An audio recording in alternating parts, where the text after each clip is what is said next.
Catherine. Spartans never die. Your mistake is seeing Spartans as military hardware. My Spartans are humanity's Badass next slow motion. step. Our destiny as a species.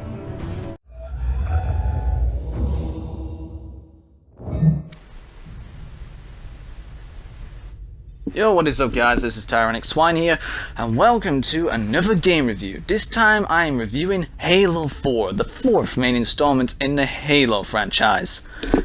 Now, the game begins on the Forward Unto Dawn, still drifting in space 4 years after the events of Halo 3, and then it comes into contact with an unknown Forerunner shield world. The Master Chief and Cortana, despite their best efforts, crash land on the planet and soon try to find a way to get off of it, because Cortana's life cycle has now gone into the rampancy mode and her life is ending. When the UNSC Infinity arrives at Requiem and the Master Chief and Cortana are desperately trying to contact them, they mistake a communication relay for a Krypton that is containing a Forerunner called the Didact, and they accidentally reawaken him, and he pursues his goal to destroy humanity to stop them from getting the mantle of responsibility. Once learning this, the Master Chief and Cortana do whatever they can to stop the Didact from leaving Requiem. They fail, and the Didact ends up finding the weapon, his tool of destruction to destroy humanity, the Composer. The Didact gains the Composer. As Chief and Cortana desperately try to stop him from gaining it, they fail once more and try one last ditch attempt to stop him from destroying humanity. The Didact ship reaches Earth, and as he prepares to compose the human race, the Master Chief and Cortana get aboard his ship and race their way to the Composer to stop the Didact from achieving his goal. The Didact activates the Composer, but just in time, the Master Chief and Cortana reach the Didact, and they stop him. Just in time. With only an entire city on Earth being composed, it could have been far worse if they did not succeed.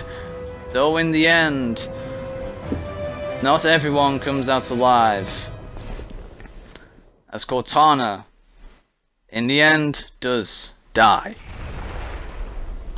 The Chief, stricken by this, now comes to terms that he is no longer just a machine used for orders. He realizes he is a human. So, let's talk about the characters of the game. So once again, we are back with the Master Chief and Cortana.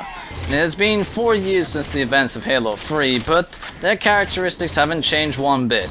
But Halo 4 in fact does have a major improvement on their characters. Throughout the first 3 Halo games, you practically see the Master Chief as an invincible killing machine.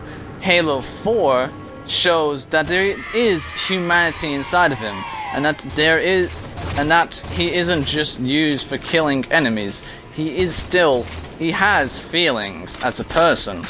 And this game really does show that, because Cortana, who has been his companion since the very beginning of the Halo games, is now in the circumstances of death, and the Chief is trying his best to try and save her while also stopping a new threat. While he does stop the threat, he does fail in saving Cortana. And this moment of her, and obviously since Cortana dies, it is pretty much one of the saddest moments of this entire franchise in a way, because we have lost a great companion, a great character. And Cortana really does show herself in this game a lot more too. She, despite becoming more and more unstable throughout the entire situation, she still keeps herself together to make sure that the Master Chief is safe and gets the mission done. And I really like the chemistry between the two in this game. It definitely does show it a lot more, considering that really in the first 3 Halo games, you just have Cortana giving you information and you just follow the orders. This game definitely gives you more more of a connection between the two characters, and I really did like that. Now there is also more characters too. There is new human new human characters to replace the ones that died at the end of Halo 3. We have Captain Lasky, who is the I'll run a soft patch. who's practically the second in command. He is an alright character. A lot of the characters in this game are alright, but they're not really decent enough to replace the ones that you see in the previous trilogy. There's also Captain Del Rio, who's practically my most hated character of this entire franchise. Captain Del Rio is practically the asshole version of Jacob Keyes. If they ever do think about killing this character off later on in the franchise, I'll be freaking glad. And then there's also Commander Palmer, who is the commander of the Spartans force on the Infinity.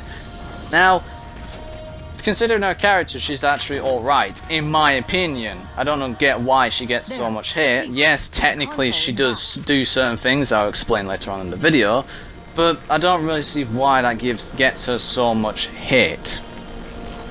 And then there's the Didact. Now the Didact is pretty much one of the first solo villains of the franchise, because the first 3 Halos we had pretty much the Covenant and the Flood. We had like the Prophets, and then we had the Gravemind, but it was more or less a collective villainy. The Didact is on his own. He's his own person. But I felt like they did not use him to the point where they should have done, because all you get is him just giving you threats, yet really all he does is cower behind his force powers. He doesn't even try to punch you in any way, he just cowers you with his force powers all the time. I did feel a little bit disappointed by the Didact's character by the end of it, since he practically doesn't really do anything. What's it doing? But nonetheless, this game does have alright characters. They're not the worst, but they're not the best. They're alright. So, the characters in this game, so practically the people that we concentrate mainly on is the Master Chief and Cortana, which is pretty much what you want to see in this game, since it is mainly supposed to concentrate on them. We'll have to locate its twin.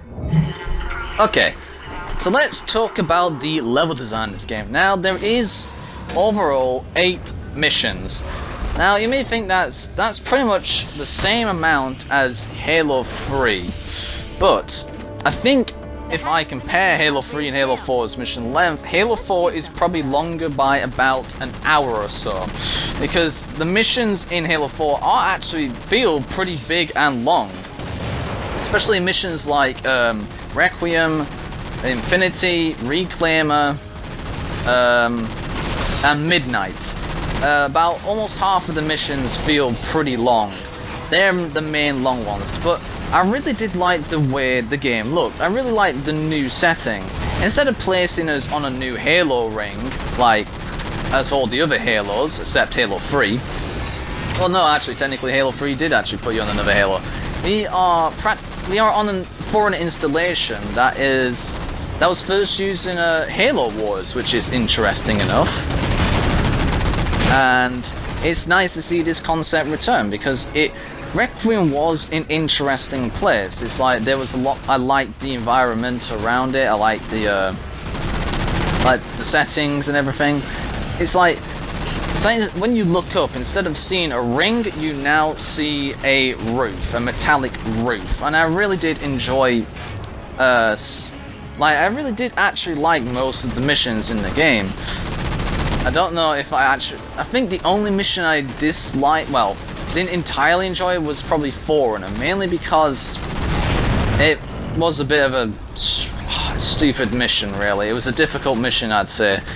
That's the only reason why. I will say the difficulty of the game is probably the same as Halo 3. It's like it's tough, but not too tough. It's not like Halo C and Halo 2 level difficulty, which is insane.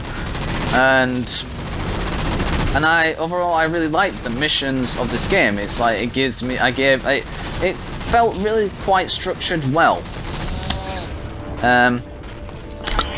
Now there is also still this, like all the previous Halos, there's Easter eggs as well. There's even terminals that give you background information on the Forerunner war with the Flood. Like, it shows you how Requiem came to be, and even has background on the Didact as well. So it's nice to see that there's still bits and pieces like hidden information in the game. Now, the mechanics of the game. Now, it's a little bit different compared to Halo Reach. This time, the crouch button has been changed to B, like in a lot of other games. And now sprint is at default. Now, I don't want to hear any shit about sprint at default. I'm sick of hearing this. But sprint at default is not a bad thing. Let's just get that cleared out of the way. This is purely my opinion.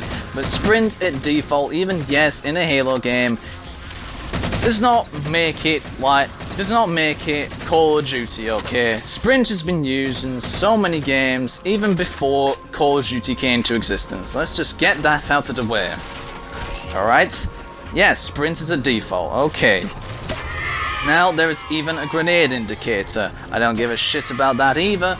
There has been other games that have had this as well, other than Call of Duty. Let's just move away from that and get onto the other main core mechanics.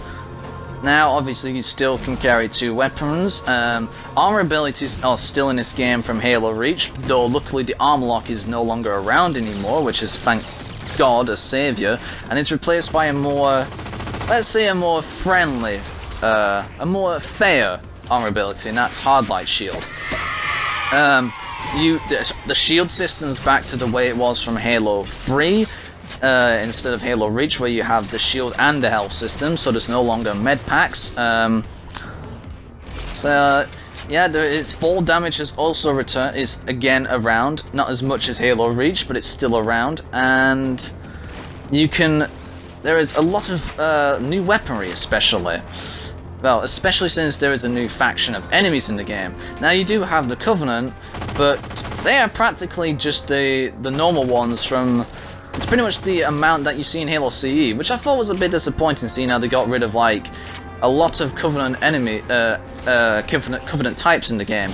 But really, Halo 4 is not really concentrating on the Covenant this time, because there is a new enemy, and that's called the Prometheans, and these are human-composed AIs, basically, and there is a few types of them. There is the Crawlers, the Knights, and the Watchers.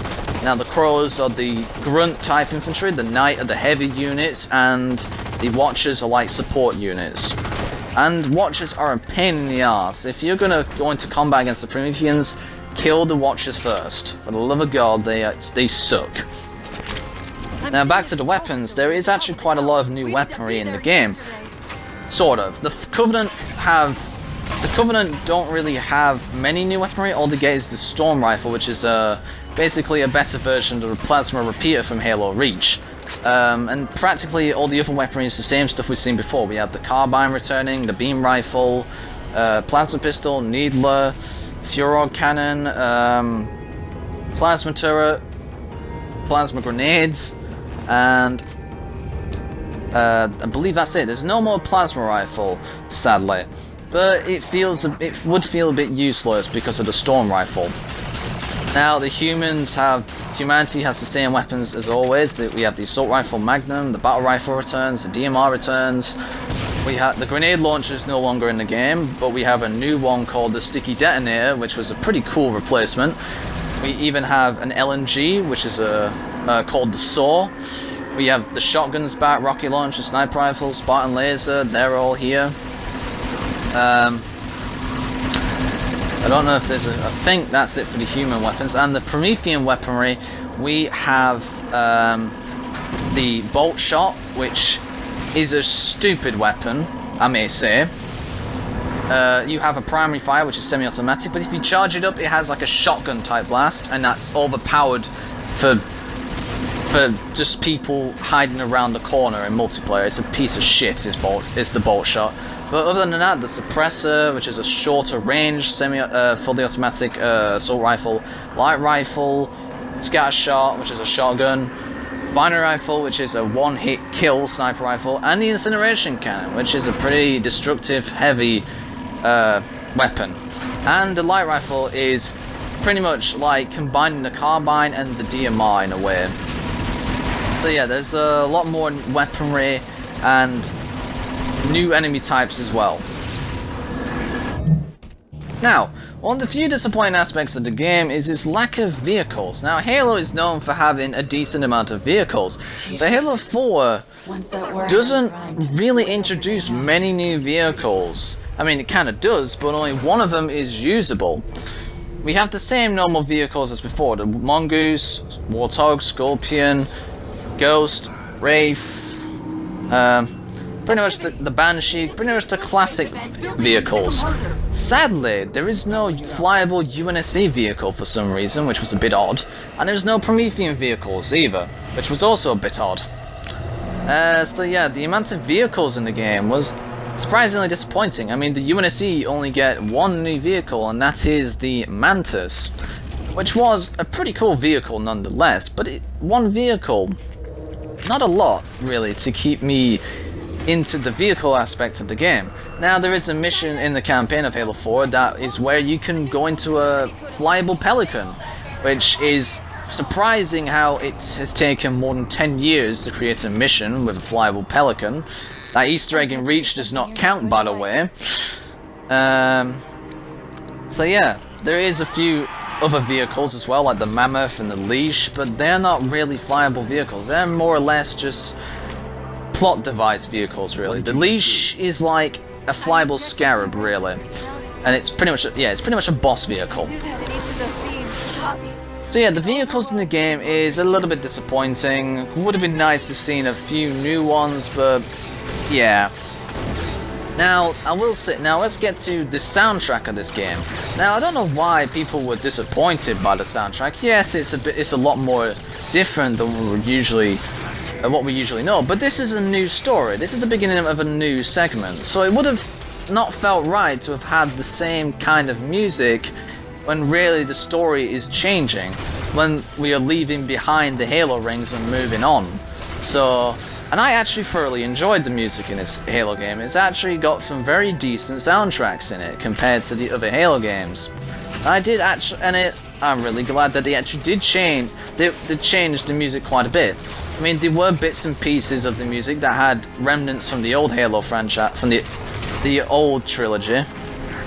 But I really did like the new direction it took, because if you have the same old music as always, then it gets a little bit boring, I may say.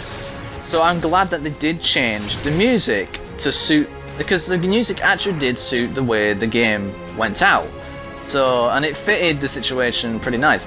But I will say, in some parts of the game, it's like they missed out some aspects of the soundtrack. Like, it could have had some more music in it, maybe, or maybe just not. Maybe use some of the soundtracks that were like the better soundtracks in some situations, because there were some soundtracks that were kind of missing from the main game and were saved for other aspects of the game. But overall, the music was actually pretty good, I may say, so well done on that behalf.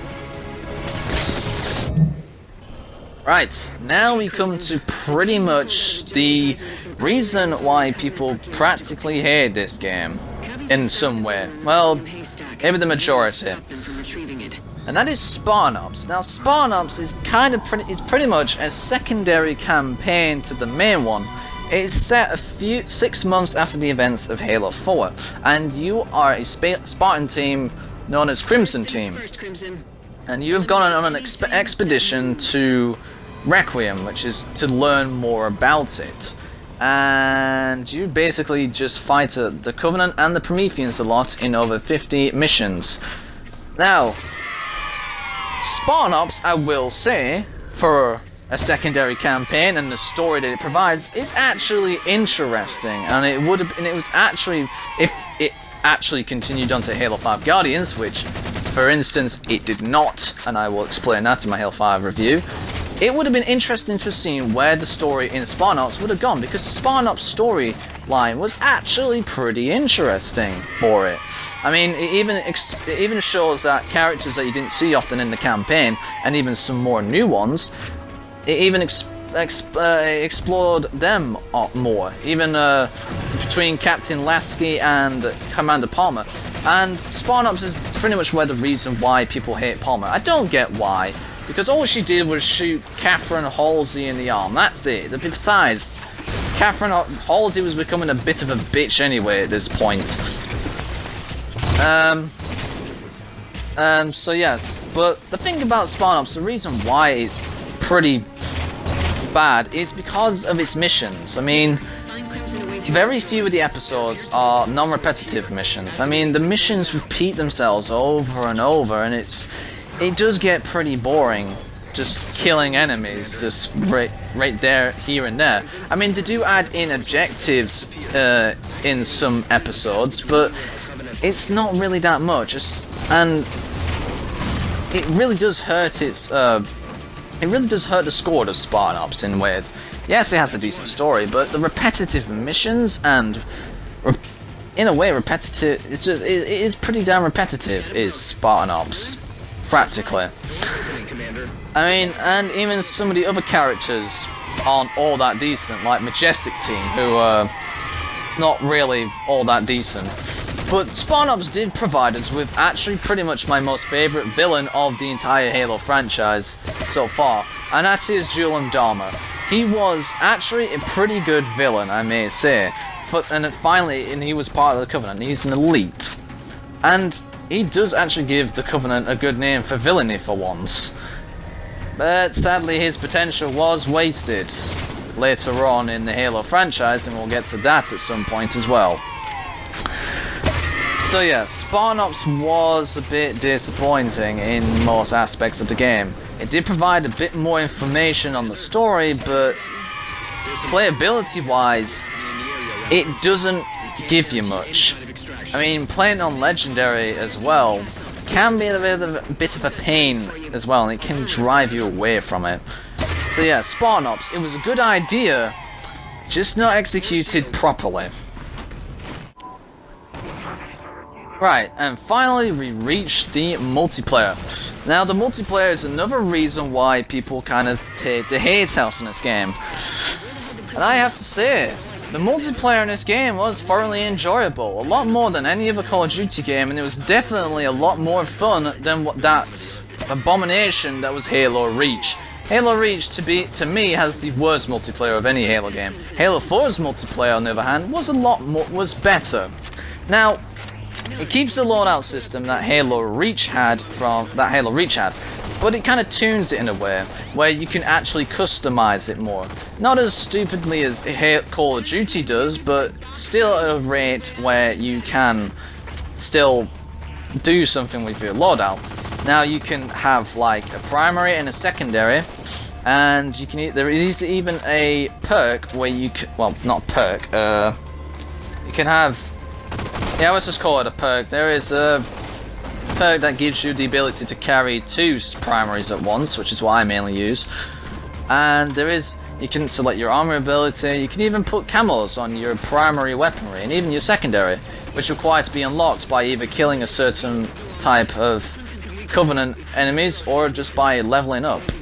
There is accommodations in the game where you can unlock armor pieces, which is what would keep you going, because the sad thing about the multiplayer, probably one of the few sad things about it, is the ranking system. The ranking system, there is 130 levels, but it won't last you very long, really, because it just doesn't. I'm sorry to say, because the ranking system is quite disappointing, really, because without the specialization armors, it would really be just 50 levels, and that is quite short. And yeah, so the ranking system was pretty disappointing, but the last system, the armor customization, was great. It was a lot more, it's even more variety than the Halo Reach is, actually. You can, not only can you now change your body armor, your helmet, and your shoulders, you can even change your arm and your legs, you can even change your visor again. And so yeah, I like the customization in Halo 4. It definitely provided a lot more variation too. And there was actually quite a lot of it. And the maps, I actually really did like most of the maps in Halo 4. There were a few that weren't really all that decent. Yeah, Haven, that was a piece. Yeah, Haven, not the best map at times, and it's especially a pain in the ass when people know their way around it all too easily.